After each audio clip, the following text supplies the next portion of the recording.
ఈరోజు కొద్ది మాటలు దేవుని మాటలు మనం మాట్లాడుకొని ఈ ఆరాధనకి కంప్లీట్నెస్ అని రావాలి అంటే దేవుని మాటలు వింటేనే తప్ప ఆ కంప్లీట్నెస్ అనేది రాదు. కాబట్టి కొద్ది క్షణాలు మనం దేవుని మాటలు మాట్లాడుకొని ముగించుకుందామా. ఈ భూమి మీద అనగా ఈ సకల జీవులకు నిలయమైన భూమి మీద ఎన్నో జీవులు ఈ భూమి మీద పుడుతున్నాయి. అలాగే నేల మీదే కాకుండా నీటిలో కూడా ఎన్నో జీవులు ఉండి అవి ఏ విధంగా పుడుతున్నాయో అదేవిధంగా వాటికంటూ ఒక ఎక్స్పైరీ డేట్ అనేది వాటికి ఉండడం జరుగుతుంది. మనకు తెలిసిన ఏదైనా వస్తువు కానీ భూమి నుండి వచ్చిన ఒక పక్షి కానీ లేదా వృక్షం కానీ ఇంకేదైనా ఒక జీవి పుట్టింది, దానికి ముగింపు లేదు, దానికి మరణం లేదు అని ఏదైనా ఉందా అంటే నాకు తెలిసినంతవరకు అయితే దేనికి అటువంటిది లేకుండా లేదమ్మా. ఎందుకంటే భూమి నుండి ఏదైనా వచ్చింది అంటే అది ఖచ్చితంగా ఒక ఎక్స్పైరీ డే అనేది ఖచ్చితంగా ఉంటుంది. పుట్టుక అనేది ఎంత ఖచ్చితమో వాటికి మరణం అనేది కూడా అంతే ఖచ్చితమైన విషయాన్ని మనం తెలుసుకోవాల్సి వస్తుంది. అటువంటి విషయంలో, అటువంటి పుట్టుక విషయంలోని, అటువంటి జన్మలోని కొన్ని లోపాలు అనేది జరగడం అనేది మనం చాలా గమనిస్తూ ఉంటాం. ఆ లోపాలు ఏ విధంగా ఉంటాయంటే, ఉదాహరణకు ఒక ఆవుని తీసుకుంటే ఆ పుట్టే ఆవులోని కొన్ని అవయవ లోపాలు అనేది వస్తుంటాయి. అనగా ఒక 4 కాళ్ళు ఉండాల్సిన ఆవుకి ఒక 5 కాళ్ళు రావడం కానీ, లేదా కొన్ని నడుం దగ్గర కాళ్ళు రావడం కానీ, లేదా కొమ్ములు 2 ఉండాల్సిన దగ్గర 3 రావడం కానీ, కొన్ని రకరకాల అవయవ లోపాలతోని కొన్ని జంతువులు అనేది పుట్టడం జరుగుతుందమ్మా. అదేవిధంగా జంతువులనే కాకుండా మానవుడిలో కూడా కొన్ని అవయవ లోపాలు అనేది జరగడం జరుగుతుంది. ఆ అవయవ లోపాలతో పుట్టిన వారు కొంతమంది ఏమవుతారంటే వాళ్ళు బతకడం కానీ లేదా పుట్టిన వెంటనే చనిపోవడం అనేది జరగడం జరుగుతుంది.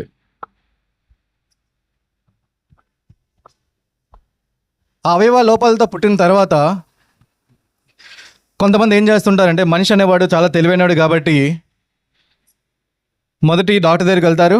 ఇంకా లేదంటే కొంతమంది మాటలు విని ఇంకా పెద్ద డాక్టర్ దగ్గరికి వెళ్తుంటారు. పెద్ద డాక్టర్ అంటే మీకు తెలుసు కదా, ఎవరైతే తాబేతులో కడుతుంటారో ఆ డాక్టర్ దగ్గరికి వెళ్తుంటారు. లాస్ట్ టైం మన ప్రశ్న చెప్పాడు కదా, ఆ విధంగా ఒకవేళ డాక్టర్ దగ్గర నుండి అది సార్ట్ అవుట్ అయ్యిందంటే పర్లేదు, లేదంటే అవయవ లోపాలతోనే వాళ్ళు బతకాల్సి వస్తుంది. అటువంటి లోపాలు చూసినప్పుడు మన చుట్టుపక్కల వాళ్ళు కానీ మన వాళ్ళు కానీ ఏం చేస్తుంటారంటే, ఆ పెద్ద డాక్టర్ దగ్గర తీసుకెళ్ళాక అతను ఏమంటుంటాడంటే ఒక మాట, మీరు పూర్వ జన్మలో ఏదైనా పాపం చేసి ఉంటారు, ఈ జన్మలో ఈ పాపం ఈ శాపంగా మీరు అనుభవిస్తున్నారన్న మాటని మనం చాలాసార్లు వినే ఉంటాం. ఈ మాటని, లేదా ఈ జన్మలో ఏదో పాపం చేస్తున్నాను, వచ్చే జన్మలోని ఒక కుక్కలాగో పిల్లిలాగో లేదా వేరే రకంగా పుడతారనే మాటలు ఆ పెద్ద డాక్టర్ దగ్గర నుండి మనకి మాటలు వినిపించడం అనేది జరుగుతుందమ్మా. ఈ అవయవాల లోపాలు జరగడానికి కారణం పాపం చేయడం వల్లే పుడతారు అనే దానికి ఎంతమంది నమ్ముతున్నారో కానీ నేనైతే దాన్ని నమ్మనమ్మా. దానికి ఉదాహరణకు మనందరికీ తెలిసే ఉంటుంది, మన కుటుంబాల్లోనే పెళ్ళిళ్ళు చేసినప్పుడు ఏం చేస్తుంటారంటే, ఎవరికైనా ఆస్తులు ఉన్నప్పుడు ఆ ఆస్తులు బయటకు వెళ్ళకూడదని ఆలోచన ఏం చేస్తారు, మేనమామ సంబంధాలని వినే ఉంటారు కదా. అటువంటి సంబంధాలు చేసినప్పుడు ఏమవుతుంటే 99% ఖచ్చితంగా ఏదో ఒక లోపం అనేది జరగడం అనేది జరుగుతుంది. దానికి ప్రజెంట్ అయితే మెడిసిన్ వచ్చింది కానీ ముందైతే దానికి లేదు. ఖచ్చితంగా మేనమామ సంబంధాలు కానీ చేసినప్పుడు ఏమవుతుందంటే కొన్ని అవయవ లోపాలు అనేది జరగడం మనం చూస్తూనే ఉంటుంటాం. అంటే మేనమామ సంబంధం చేసుకున్న అందరూ ఒకప్పుడు పాపం చేసిన వాళ్ళేనా? దానికి సమాధానం అనేది లేదు. అలాగే మన చిన్నప్పుడు జగదంబలో ఎవరైనా చూసే ఉంటారు, ఫుల్ లైటింగ్ పెట్టి ఒక రోబో అనేది 10 రూపాయలు టికెట్ అనుకుంటా చెవిలో పెట్టుకుని వెంటనే కొన్ని మనకి స్టోరీ అనేది చెప్తుంటుంది. అది ఎలా ఉంటుందంటే, మనకి లైఫ్లో జరుగుతున్న నిజమైన స్టోరీ నిజమే కదా అని అనిపిస్తుంటుంది. మరి అది తీసిన తర్వాత 10 నిమిషాలు అయిపోయిన తర్వాత మళ్ళీ ఇంకోసారి పెట్టుకున్నాం అనుకో, చెప్పిందే మళ్ళీ స్టోరీ చెప్పదాం, అది వేరే రక స్టోరీ చెప్తుంటుంది. అది విన్నా కూడా మీకు ఏమనిపిస్తుంటుంది, నిజమే కదా అని. ఆ స్క్రిప్ట్ ఎలా ఉంటుందంటే, మన నిజ జీవితంలో జరుగుతున్న సంఘటనలు కానీ ప్రతి ఒక్కరి లైఫ్లో జరిగేవి అవి చెప్తునేసరికి ఒక్కసారి మనిషి ఏం చేస్తున్నాడంటే ఆ ఆలోచన శక్తిని మర్చిపోయి అది నిజమే అనే ఆలోచనతో ఉండిపోతున్నారు. గత 10 years బ్యాక్ అమ్మ ఒక పుణ్యక్షేత్రం అనే ఒక ప్లేస్కి, ఆ ప్లేస్ కూడా చెప్పను, ఆ ప్లేస్కి వెళ్ళేటప్పుడు ఒక పెద్ద పూజారి. నేను పక్క నుండి చూస్తున్నాను. ఒక ఆడవిడ వెళ్ళిందమ్మా, భార్య భర్తలు వెళ్ళి పిల్లలు బాగా డబ్బు వేసుకొని బంగారంతో ఆ పూజారి దగ్గరికి వెళ్ళి జ్యోతిష్యం చెప్పించుకుంటున్నారు. అతను చెప్పింది ఏంటంటే, నీకు ఈ సంవత్సరంలో ఈ నెలలో కానీ వచ్చే డబ్బులు వస్తున్నాయి, బాగానే ఉంది అనే మాటని చెప్పడం అనేది జరిగింది. ఆ విన్న వెంటనే ఆవిడ ఎంతో ఆనందపడిపోయి జ్యోతిష్యుడికి ఎలా తెలిసిపోయిందని అనుకుని ఎంతో ఆనందపడిపోయింది. అలాగే పక్కన కొంచెం సేపు తర్వాత ఇంకో ఆవిడ వెళ్ళిందమ్మా. ఆవిడ ఎలా అంటే మెడలోని ఒక ఎల్లో తాడు ఉంటుంది కదా, ఆ తాడు వేసుకొని వెళ్ళింది. చూడడానికి చాలా బాధగా అనిపించింది. ఆవిడ దగ్గరికి వెళ్ళగానే అతను ఏమన్నాడంటే, నీకు చాలా కష్టాలు వస్తున్నాయి అండ్ భర్తతో నీకు కొన్ని ప్రాబ్లమ్స్ ఉన్నాయని చెప్పేసరికి వాళ్ళందరూ ఎలా అయిపోయారంటే, అతనికి ఎలా తెలిసిపోయి అనుకొని ఎంత ఆశ్చర్యపడిపోయి ఆలోచిస్తున్నారు. ఒకటి వాళ్ళని చూడగానే మనకు అర్థమైపోయింది వాళ్ళు ఏదో ప్రాబ్లమ్స్లో ఉన్నారు, బాధల్లో ఉన్నారని. ఎందుకంటే face is the index of the mind అంటారు. అంటే మొక్క కలయికలు బట్టి వాళ్ళ జీవితాలు ఎటు విధంగా ఉన్నాయి, ఆనందంగా ఉన్నారా లేదా బాధలతో ఉన్నారనే విషయం మనకు తెలుస్తుంది. అటువంటి సింపుల్ విషయాలు కూడా మనకు తెలిసిన విషయాలే ఒక మూడో వ్యక్తి చెప్పేసరికి మనం ఎంతో ఆశ్చర్యంతో వాటిని అన్నింటినీ మనం మర్చిపోయి వాళ్ళు చెప్పిందే నిజమని అనుకుంటున్నాం. అటువంటి వ్యక్తి మనకి చెప్పేది ఏంటంటే, ఈ జన్మలో చేసిన పాపం వచ్చే జన్మలోని పాపాలుగా నీకు పుడుతున్నాయి అని చెప్పి ఆ మాటలు వినేసరికి మనుషులు అనేవారు ఏం చేస్తున్నారంటే వాటిని అంగీకరిస్తూ తల ఊపుకుంటూ రావడం అనేది జరుగుతుంది. అది ఎంత వెర్రితనంగా ఉందంటే, లేకపోతే ఏటమ్మా మనిషి యొక్క జన్మ ఎంత గొప్పదనే విషయాన్ని మర్చిపోయి అదేదో సామాన్యమైన జన్మగా మనం భావించుకొని వాళ్ళు చెప్పిన మాటలు మనం అంగీకరిస్తూ వాళ్ళ వెనకతలు మనం వచ్చేస్తున్నాం. మన భూమి మీద ఏ వరిగింజ నేస్తామో ఆ వరిగింజ మనకేం చేస్తుందంటే మళ్ళీ మొలకెత్తుకొని అదే వరిగింజ వస్తుంది, గోధుమ గింజ రాదు. అలాగే గోధుమ గింజను వేస్తావో ఆ గోధుమ గింజ నీకేం చేస్తుంది, మొలకెత్తుకొని మళ్ళీ వస్తుంది.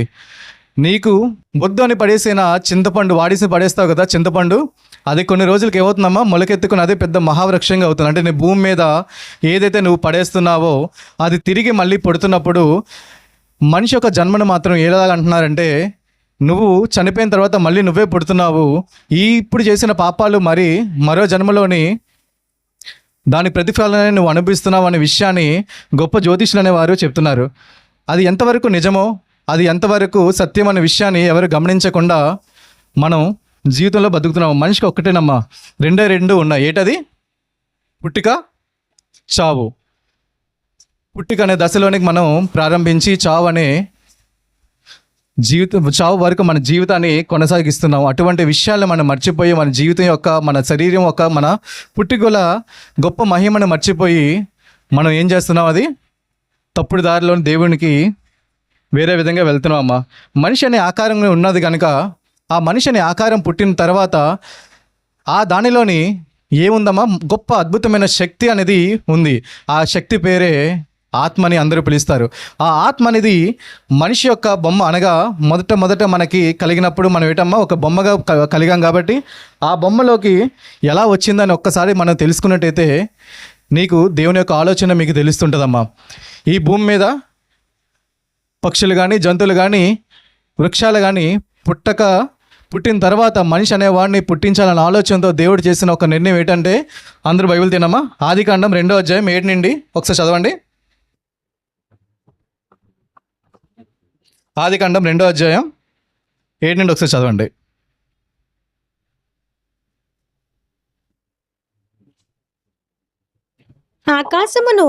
ఆకాశమును భూమియు వాటిలోనున్న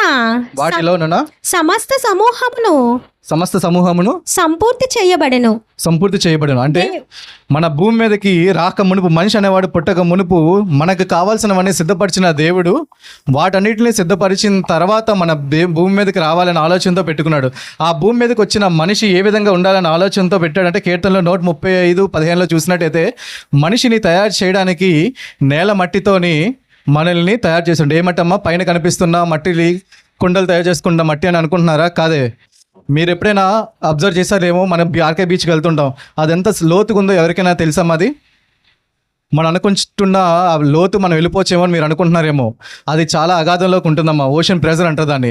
ఆ ప్రెజర్లోకి మనం ఎంతైతే కిందకి దిగుతుంటామో ఆ కిందకి వెళ్ళేసరికి ఏమవుతుందంటే, ఆ ప్రెజర్ వల్ల నీకు ఎంత ఐటమ్ ఉన్నా, మరి ఎగ్జాంపుల్ మీకు సబ్మెరీన్ చూసినట్టయితే ఒక లెవెల్ వరకే వెళ్తుంది. ఆ లెవెల్ దాటి పైకి వెళ్ళిందంటే, కిందకి వెళ్ళిందంటే ఏమవుతుంటే అది చాలా బ్లాస్ట్ అయిపోవడం జరుగుతుంది. ఒకనొక కంపెనీలోని యుఎస్ఏ కంపెనీలో కంపెనీ ఏంటంటే ఓషన్ గేట్ అనే కంపెనీ ఏం చేసిందంటే కిందనున్న కొన్ని సముద్రం యొక్క టైటానిక్ అవస్థలు కానీ అవన్నీ చూడాలని ఆలోచనతో ఒక కంపెనీతో టైఅప్ అయ్యి ఒక సబ్మెరీన్ టైప్ చిన్నది కిందకి వెళ్ళాలని ఆలోచనతో ఏం చేశారు, అన్ని ఎక్విప్మెంట్ రెడీ చేసుకొని కిందకి వెళ్ళడం మొదలుపెట్టారు. ఆ వెళ్ళేటప్పుడు చాలామంది చాలా టికెట్లు పెట్టారు, కానీ అందరూ భయపడ్డారు. ఇది వెళ్ళిన తర్వాత ఏమైనా ప్రాబ్లం అవుతుందన్న ఆలోచనతో ఏం చేశారంటే మాకు నమ్మకం లేదు అనేసరికి ఆ కంపెనీ యొక్క CEO ఆ సబ్మెరీన్లోకి వచ్చిన తర్వాత మీరు వస్తేనే మేము కూడా వస్తాం అనేసరికి అతను కూడా ఆ సబ్మెరీన్లోకి ఎక్కిన తర్వాత ఆ సబ్మెరీన్ ప్రాజెక్ట్ అనేది కంప్లీట్ అయ్యిందమ్మా. కిందకి వెళ్ళడం మొదలుపెట్టింది. వెళ్ళి గల ఒక 20 minutes అయిన తర్వాత సిగ్నల్ అనేది కట్ అయిపోయింది. దానికి కారణం ఏంటంటే ఓషన్ అనుకుంటున్నాం మనం ఏదో సామాన్యంగా నీళ్ళే కదా ఉంటాయి అని మనం అనుకుంటున్నాం, కానీ ఒకనొక లెవెల్కి వెళ్ళేసరికి అదొక మనం కనిపించేది ఏంటంటే 3 kilometers వెళ్ళేసరికి వరకు మనకు కనిపించే ఏవేదో పెద్ద చేపలు ఉన్నాయో అవన్నీ మనకు కనిపిస్తాయి. దాని అగాధం ఇంకా కిందకి వెళ్ళాం అనుకోండి, మనకి అస్సలు ఏ మనిషి కూడా ఏ జంతువు కూడా ఏ పెద్ద చేప కూడా వెళ్ళలేదమ్మా. అంత ప్రెజర్ అనేది బయట ఉంటుంది. చాలా ఎలా అంటే ఒక ప్రెస్ అయితే ఎలా చేస్తామో ఆ ప్రెస్సింగ్ అనేది ఓషన్ ప్రెజర్ చాలా ఉంటుంది. అటువంటి ప్రెజర్లోకి కిందకి వెళ్ళేసరికి ఏమైందంటే కమ్యూనికేషన్స్ అన్నీ బ్లాస్ట్ అయిపోయి టోటల్ వాళ్ళు ఎక్కడున్నారో కూడా తెలియదు. ఒక పెద్ద కంపెనీ యొక్క CEO కూడా అంత ఖర్చు పెట్టుకుని ప్రాజెక్ట్కి వెళ్ళాడు, అతను కూడా ఎక్కడికి వెళ్ళిపోయాడో తెలియకుండా అవయవాలు లేకుండా దొరికిపోయాయంటే ఒక్కసారి ఆలోచించాడు ఎంత ప్రెజర్. అటువంటి కిందన మనకి మట్టిని తీసి మనల్ని తయారు చేశాడంటే దేవుని యొక్క ఆలోచన, దేవుని యొక్క కృప ఎలా ఉందో చూడండి ఒకసారి. మనల్ని ఏదో నేలపైన పైన కనిపించే జింక మట్టి తీసి తయారు చేసినట్టు కాదమ్మా. చాలా ఇంపార్టెంట్. మట్టిని తీసి మనల్ని తయారు చేసిన తర్వాత అటువంటి బొమ్మను చేసిన తర్వాత దేవుడు మనకి నాసికా రంధ్రంలోకి ఆయన ఊపిరిని ఊదగానే మనకి ఏమైంది, జీవం ఆయనది. ఒకవేళ కానీ ఆ బొమ్మలోకి కానీ దేవుని యొక్క ఊపిరి కానీ రాకపోతే మనం ఏమవుతాం, ఒక బొమ్మలాగే ఉండేవారం. కానీ ఆ బొమ్మలోకి దేవుని యొక్క జీవము మనకు ఉంది కాబట్టి మనిషి జీవించి జీవాత్మగా అయ్యాడు కాబట్టి ఎంతో గొప్ప జన్మని మన భూమి మీద ఇప్పటి వరకు మనం జీవిస్తున్న మనందరం ఈ మనిషి యొక్క జీవితం ఎంత గొప్పదని విషయాన్ని మర్చిపోయి ఎప్పుడో చేసిన పాపాలు ఈ జన్మలో మనకి పాపాలుగా మనకి ఎంటాడుతున్నాయి అనే విషయాన్ని మనకి చెప్పుకుంటూ, లేదా పుట్టే జన్మలు కూడా మనం ఏదో కుక్కలాగా పిల్లిలాగా పుడుతున్నాం అంటే వాటిని నమ్మి మనం ఏం చేస్తున్నాం అంటే తలని అంగీకరిస్తున్నాం. ఈ భూమి మీద పుట్టిన ప్రతి మనిషి అమ్మ ఒక బొమ్మగా ఒక ఆత్మ ఆ శరీరం నుండి వచ్చామనే విషయాన్ని మనం మనుషులని మర్చిపోయి దేవునికి వ్యతిరేకంగా మనం వెళ్తున్నాం. ప్రియమైన దేవుని పిల్లారా, ఈ యొక్క గొప్ప శరీరం దేవుడు ఎంత శరీరాన్ని మనకి ఇచ్చిన తర్వాత ఈ లోకపరమైన మాటలు ఈ లోకపరమైన వాళ్ళ మాటలు మనం వింటుంటూ ఈ యొక్క దేవుని యొక్క గొప్ప శరీరం గొప్ప మనకి ఇచ్చిన భాగ్యాన్ని ఎంతవరకు మనం వెళ్తున్నామనే విషయాన్ని మర్చిపోయి క్రైస్తవులైన మనం కూడా వాటికి అంగీకరించే విధంగా కొన్ని వాస్తువులు కానీ లేదా కొన్ని కార్యక్రమాలు చేయాలంటే ఈరోజు చేస్తే మంచిది అనే ఆలోచనలో మన క్రైస్తవులు కూడా చాలామంది దానికి అంగీకరిస్తూ చేస్తున్నారు. ఎవరైనా క్రైస్తవులు అడిగామనుకో, మీరు క్రైస్తవులే కదా, ఎందుకు మీరు అలా చేస్తున్నారంటే చేస్తే తప్పే ఉందండి, ఇంత పెద్ద ఖర్చు పెట్టిన కార్యక్రమం కదా, ఒకవేళ ఏమైనా జరుగుతుందేమో భయంతో చేస్తున్నామని క్రైస్తవులు అనేవారే అటువంటి మాటలు చెప్తున్నప్పుడు ఇంకా నువ్వు వెళ్ళి కానీ నేను వెళ్ళి కానీ ఒక అన్యులకి మనం ఏం చెప్పగలం ఒక్కసారి ఆలోచించడమ్మా. మనం అటువంటి విధంగా మన జీవితాలు అనేది ఎట్టి విధంగా నడుస్తున్నాయి అనే విషయాన్ని మనం మర్చిపోకుండా మనం క్రైస్తవులుగా ఉన్నామంటే వారికి మనం చెప్పే విధంగా ఉండాలి. కానీ క్రైస్తవులు అనేవారే వాటికి తప్పులకి దొరికే విధంగా మన జీవితాలు గడుస్తున్నాయమ్మా. ఈ భూమి మీద జీవిస్తున్న జీవులన్నిటికీ ఒకే జన్మ ఉన్నప్పుడు దేవుని ఆత్మను ధరించుకున్న మనిషికి కూడా ఉన్నదేటమ్మా ఒకటే ఆత్మ. ఆ విషయాన్ని మర్చిపోయి మన ఆత్మల కోసం మాట్లాడుకుంటూ మన జీవితాలని ముగిస్తున్నాం. మన ప్రతి మనిషి శరీర రాకంలో వచ్చేటప్పుడు ఏమైంది, మన అందరం వచ్చేది ఏంటంటే తల్లి గర్భం నుండి వస్తున్నామా. ఆ తల్లి గర్భం నుండి వచ్చిన తర్వాత ఈ భూమి మీదకి మనం మనుగడ సాగిస్తున్నాం. అటువంటి మనుగడ సాగిస్తున్న మనమందరం ఈ భూమి మీద ఉన్నామంటే ఒక పాపం అనే దాంట్లో మనం ఉండిపోతుంది. ఎందుకంటే ఒక స్టార్టింగ్లో ఉన్న ఆదాము చేసిన పాపాలకి ఈ పాపం అనేది మన లోకాన్ని సాధిస్తున్నప్పుడు ఆ పాపంలోనికే మనం వాటిలోనికి వచ్చినప్పుడు వాటిలోని మన ఎట్టి విధంగా అవన్నీ మనకి వర్తిస్తూ ఉంటాయి.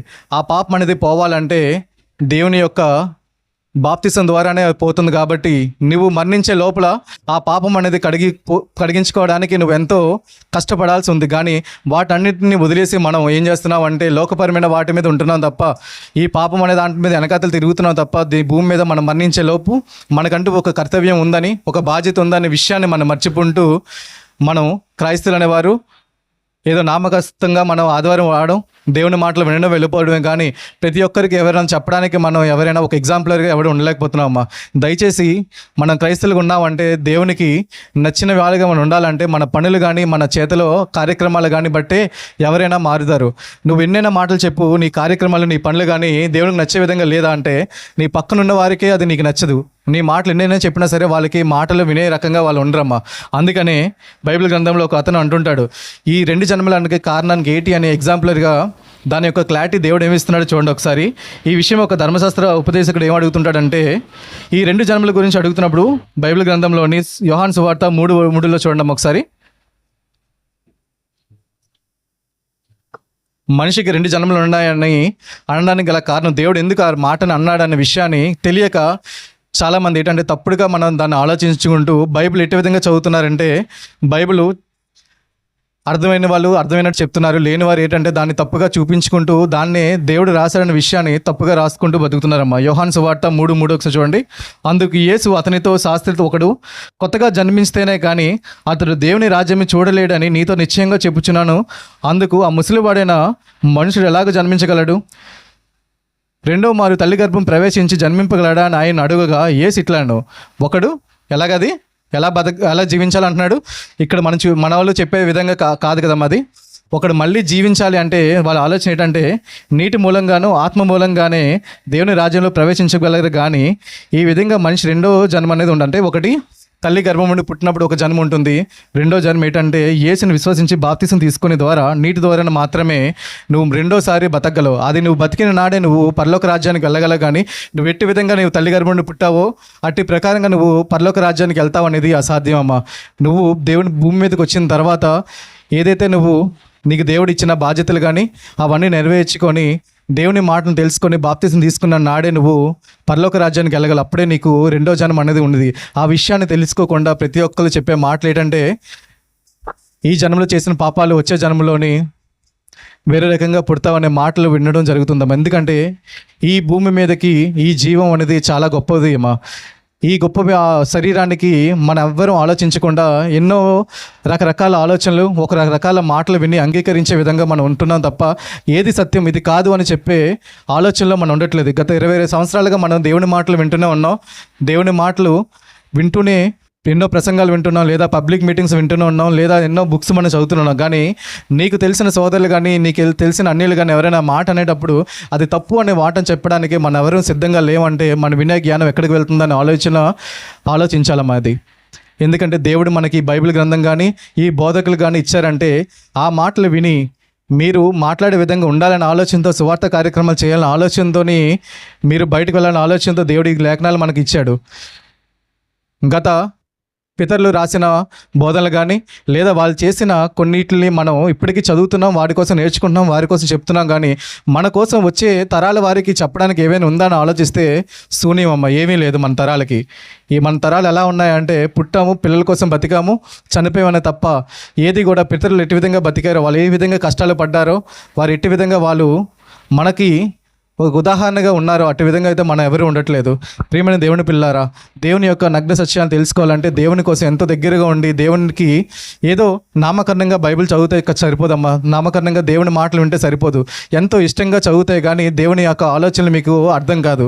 మనకి ఎప్పుడో సమయం ఉంటే లేదా ఇంకా ఏమి చేయాలో తెలియని సమయాల్లో మనం బైబిల్ చదువుతుండే అప్పుడు నీకు దేవుని జ్ఞానం రావడం అనేది చాలా తక్కువ అమ్మా. దేవుని జ్ఞానం ఎట్టి విధంగా ఉండాలంటే నీకు సమయం ఎప్పుడున్నా సరే వ్యర్థమైన వాటి కోసం సమయం కేటాయించకుండా, ఒకనొక సమయంలోని నా తండ్రి స్నానంకి వెళ్ళి వచ్చినా బైబిల్ పట్టుకుంటాడు, డ్యూటీకి వెళ్ళినా బైబిల్ పట్టుకుంటాడు. నేను అనుకునేవాడిని, ఎందుకు డాడీ అలా బైబిల్ పట్టుకుని ఉంటారు, అంత కంటెస్ట్ ఎందుకు పడుతున్నారు అనుకునేవాడిని. కానీ దేవుని యొక్క మాటలు చెప్పాలంటే చిన్న విషయం కాదని ఈ బైబిల్ గ్రంథం పట్టుకున్నాక అర్థమైంది. ఏదో ఒక్కసారి ఏదో వారంకి ఒకసారి పట్టుకొని ఏదో మాట్లాడదు అనేసరికి వచ్చే మాటలు ఏవి కూడా కంప్లీట్గా రావట్లేదు. అది అందుకంటే అప్పుడు నాకు డాడీ చేసిన మాటలు కానీ డాడీ ఎందుకు అన్ని సమయం కేటాయించాడు బైబిల్ కోసం. ఎట్టి విధంగా ఉండేదంటమ్మా, స్నానంకి వెళ్ళి రావడం, బైబిల్ పట్టుకోవడం, మళ్ళీ ఒకవేళ ఇంట్లో ఏదైనా సమస్య ఉందనుకోండి ఆ సమస్య కోసం ఆలోచించి పక్కన పెట్టేసేవారు, మళ్ళీ బైబిల్ పట్టుకోవడం. అటు విధంగా బైబిల్లో అంతసేపు సమయాన్ని కేటాయించారు కాబట్టి ఆ మాటలోని స్వరం కానీ ఎవరైనా వచ్చి డాడీ దగ్గర బైబిల్ కోసం ఎవరు మాట్లాడడానికి భయపడేవారు. ప్రియమైన దేవుని పిల్లారా, మీకు చెప్పే ఈ సందేశం ఏంటంటే దేవుని కోసం నిజంగా నీకు సమయం కేటాయించాలి. దేవుని యొక్క ఆలోచన తెలుసుకొని దేవునికి నచ్చే విధంగా నువ్వు ఉండాలి అంటే కొంత సమయాన్ని దేవుని కోసం కేటాయించడం మర్చిపోకండి. ఏదో వారానికి ఒక రోజు వచ్చింది కదా, ఆ రోజు వెళ్తే సరిపోతుంది, లేదా బాప్తిసం అని తీసుకున్నాం కాబట్టి ద్రాక్షరసం అనేది తీసుకుంటే సరిపోతుంది, దేవుడు ఆనందపడిపోతాడు అనుకున్నాడు, చాలా తప్పమ్మా. నువ్వు ఎంతైతే సమయం కేటాయిస్తావో అంతగా దేవుడు అనేవాడు ఆనందపడతాం. లోకపరమైన పిల్లలకు కూడా కన్నాను కదా సరిపోతుందని అనుకుంటున్నావా? లేదే, వాళ్ళకి కావాల్సినవన్నీ కేటాయిస్తున్నావు, వాళ్ళకి చదువుల వరకు చూసుకుంటున్నావు, ఇంకా పిల్లల వరకు అయిన తర్వాత వాళ్ళ పిల్లల్ని కూడా చూసుకుంటున్నావని అంత నువ్వు కేటాయిస్తున్నప్పుడే వాళ్ళకి ఏంటంటే నా తల్లి నా తండ్రి అని వాల్యూ ఇస్తున్నాడు. మరి నీ తల్లిదండ్రులకి నువ్వు అంత వాల్యూ ఇచ్చినాడు, నిన్ను కలిగించిన దేవుడికి నువ్వు ఏ సమయం కేటాయిస్తున్నావు, ఎంత ప్రయారిటీ ఇస్తున్నావు అని ఆలోచన ఒక్కసారి మీరు ఆలోచించండి.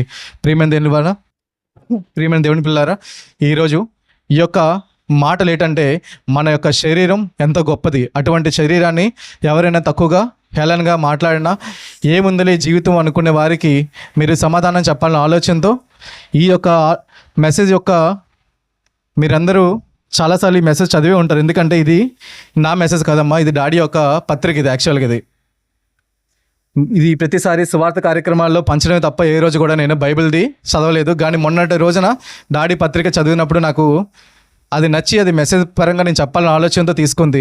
ఎందుకంటే మనం పత్రికలు అయితే పంచుతున్నాం, కానీ ఆ పత్రికలు ఏమున్న విషయం మనం అయితే చదవట్లేదు. అది ఉదాహరణ నేనే ఇన్ని రోజులు కూడా ఫస్ట్ లైన్ కూడా చదవలేదు, కానీ ఇప్పుడు చదివిన తర్వాత అది డాడీ చనిపోయినా సరే ఆ మాటలు ఆగకూడదని ఆలోచనతో ఈ ఆన్లైన్ ద్వారా వెళ్ళాలన్న ఆలోచనతో ఆ పత్రిక ద్వారా ఈరోజు ప్రసంగం చెప్పాలని సిద్ధపడి మీతో చెప్పాను. దయచేసి పత్రికలు కానీ ఏదైనా సరే మనం తీసుకుంటున్నామన్నా మనదే కదా, వేరే ఎవరిదైనా తీసుకున్నామన్నా అది తీసి పడేయకుండా దానిలో ఏముందని విషయాన్ని మనం చదువుకొని దాని యొక్క ఆలోచన నిజంగా మీకు బాగుంది, అది వాళ్ళు చెప్పేది నిజమైతే మాత్రం అట్టి విధంగా మనం ప్రతి ఒక్కరికి చెప్పే విధంగా మనం బతకాలని కోరుకుంటూ ముగిస్తున్నానమ్మా. అందరికీ వందనాలు.